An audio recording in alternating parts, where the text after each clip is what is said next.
Dawson here with another Air Force video. I have my friends here today, Steph and Joshua, or Josh. What would you like to be called? Joshua. Can you scoot over a little bit so you're in the video? This way, you idiot. Oh. Alright, so today we're going to talk about life after basic. I feel like there's a lot of information about during basic, what to expect in basic, a lot of stuff like that. I'm sure both of y'all looked that stuff up before y'all went to basic. Yeah, you probably looked up a bunch of basic. I looked at it. You didn't look up anything, you just jumped in? You're fucking lying. Okay, so if you were like Steph and I, or if you were like Steph and myself, you might have looked up a few things to get an idea of what basic is like.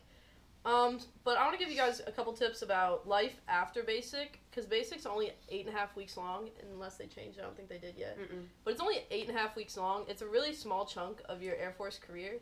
So I just want to talk about life after basic. Today, let me pull out my notes that I wrote today. Okay, so let's talk about the transition from BMT to tech school. Biggest transition for me, I guess, is you're so in the zone from being in BMT for quite a while that it's kind of hard when you get they kind of ease you into, like, what is it called? Like, liberties, I guess? Yeah, like ATP. Yeah, ITP. It's called, like, ATP, ITP. It's like phases. Yeah, phases. Like, they ease you into transitioning back to not really, like, civilian, but being, like, a real person again. So, what was y'all's biggest transition, or what do you remember the most about going from BMT to tech school? Whoever wants to go first. I think the hardest thing was, like, just getting used to, like, having fun, I guess. Everyone was, like, just all outgoing, like, just doing what they want to do.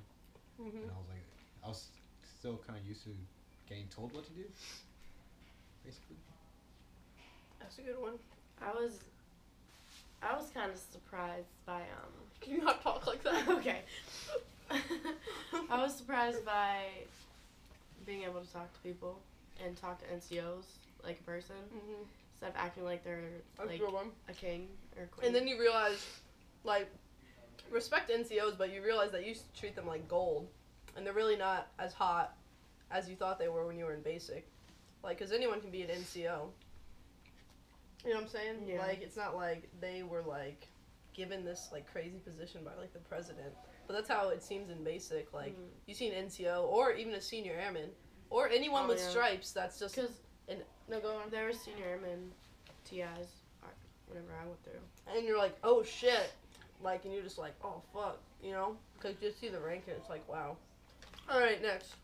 Oh, advice for classes, because I know some people, like... Well, first of all, did y'all even think about tech school when y'all were in basic? No, I didn't even know I didn't even know my job. I didn't know my job until the 8th week. I don't know you till the 8th week? What about you? I didn't know my job until the 8th week. Wow, that's crazy. So, like, in me, I knew my job the whole time, but I didn't even know where the tech school was. Like, for some reason, I was so focused on BMT that I didn't even pay attention to what my job actually was. So it's like, in BMT, you're not even, like, thinking of anything going on when you're gonna get out. You're just so in the zone. You're thinking of being in the military. Yeah. And, like, wait, where was I going with that? Not even your career. Like, yeah. All you're thinking, like, it's like you join the military, and you're like, oh, basic. But you don't even think what's going to happen after that. Like, there's a whole other thing after that. Like, your first base and, like, leaving basic and all that. But, what was I talking about again? the classes. Oh, yeah. Advice for, like, classes. Like, do good in them because it'll follow you. Exactly. It followed me all the way to my 2-year mark for my BTC package. Did it really? Yeah. How did it impact your BTZ package? Classes? Oh, by the way, y'all are tech looking school- at 2 BTZ winners right here. Josh and Steph both won BTZ. If you don't know what that is, it means they got to put on senior airman 6 months early and make more bank. It's actually $3,000. $3,000. Yeah, So they're making that's a $3,000 more than I'm gonna make. You know what I'm saying? So that's a good chunk of change. You know what I'm saying? But how did that affect your BTZ package? Because I won outstanding performer in my class. What's that? The highest of my class. The highest Like a distinguished graduate. GPA. Yeah. So like being kind of like the valedictorian. Yeah. So I went on my first CPR, and then it followed me to Korea for my BTZ package. And How did you do so well in school? How did you did you I study a didn't- lot or? well, My way of wanting to be in the military was focusing, because I know a lot of people, whenever they went to tech school, they were like, oh, I'm not going to study, I'm going to go hang out with people. But my focus was getting through tech school, then I could have my fun. That's really so good all I did was study. And if you're like stressed about, maybe you're in tech school right now, or maybe you're thinking about tech school, like thousands of people have gone to tech school before you. Like it's not that hard. Like you said, if you just focus and you like commit yourself and like focus on the end, and just like all of it's worth it, all the studying, everything, and it's really. Sorry. Your damn weave. Oh, what happened to it? If you just like focus, what about like how was your tech school like? Was it hard or? My tech school was not hard. I think it was a lot easier for me because I didn't like anybody at my tech school, so I really didn't want to hang out with them. I had one friend that I hung out with, and he was in the same class as me, so all we did was get home or go home and do our homework and like our homework for like future weeks, I should say. And we would like just knock it out the door and then just do whatever we wanted to do. So I didn't really have too many distractions when it came to tech school. So it was, and my job, well, tech school wise, job wise, when they teach you in tech school for my job, it's like the most basic things. So it was very. I think easy. that's for most jobs. Yeah, it was very easy. You're just doing the most basic things, usually in tech school, about your job. Like you don't really go into depth into much till you get to your first assignment. But I'm gonna say that tech school really wasn't hard. What do you think? Do you think it was hard? No. Do you think it was hard? Mm-mm. A million people have done it before you. Do not blow your money. Mm-hmm. Don't blow all and the most money tattoos you get in tech school, you're probably gonna regret. I don't regret mine, but it's okay. What'd you get? An eagle.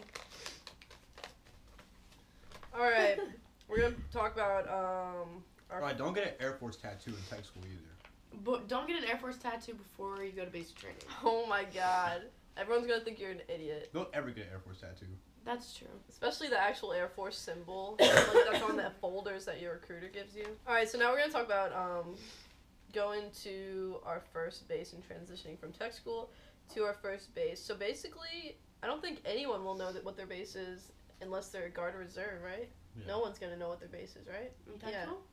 Or no, in basic before you leave, you're not gonna know what your base is unless you're guard or reserve. But I don't know anything about that because I'm active duty. So basically, at some point in tech school, you'll find out your assignment. I think we found out. I want to say like the 5th or 6th week. It was past halfway through. Yeah, definitely. Is when I found out. So mine was 30 days. You found out your 3rd week out of a 7-week course. Okay, yours. I think I found out 30 days. 30 days after you went to tech school. So basically, you're gonna find out. I found out. I think like this, maybe like the 6th week, maybe the 5th week. When I was in tech school, and basically, it's just like you'll learn like there's this thing called the Air Force portal. It's like literally your gateway to anything you need to know about anything in your career ever that has ever happened in your whole Air Force career life. Jeez, how many times did you breathe while you said that? So basically, you'll just look it up on there. Or did someone tell you guys, or did y'all just look it up yourself? My instructor told me. What, your job? No, your assignment. Yeah, my instructor told me. Your instructor? Oh, really? Mm-hmm. Well, their instructor told. Maybe your instructor will tell you. I just looked it up on virtual MPF on through the Air Force portal to see what my assignment was, and it said Wright-Patterson Air Force Base. And for 2 weeks, I told everyone I was going to Kansas because I know it was in Ohio. So, fun fact, I honestly thought I didn't even Google when I got it. I was just like, oh great, Kansas, but it's in Ohio. But you'll find out your assignment, and then whether or not you you can take leave en route to your first assignment. En route.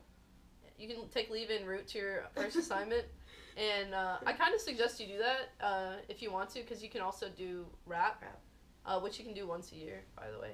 But you can do RAP, which is free leave. It's 12 days free leave, and I did that en route to my first assignment.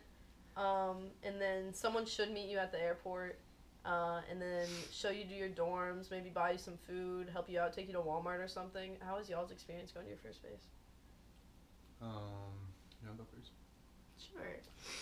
Well, what I did was I told my sponsor that I was going to be there a certain date, but then I actually went earlier and I stayed in a hotel so I could go see everything around there and get used to the driving and everything. Why'd you decide to do that?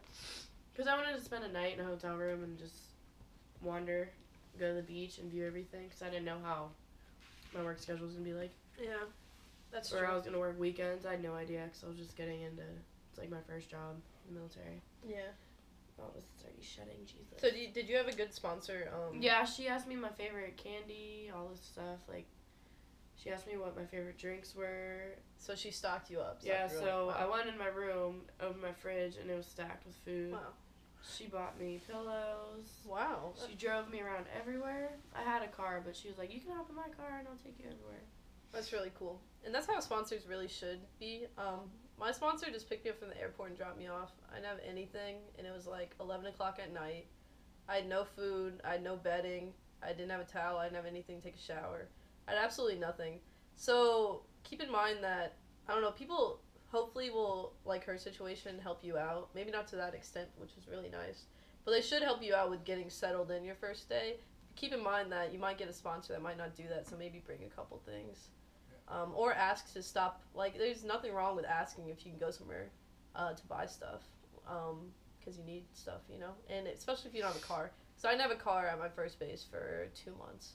So that really sucked, and I was really dependent on other people.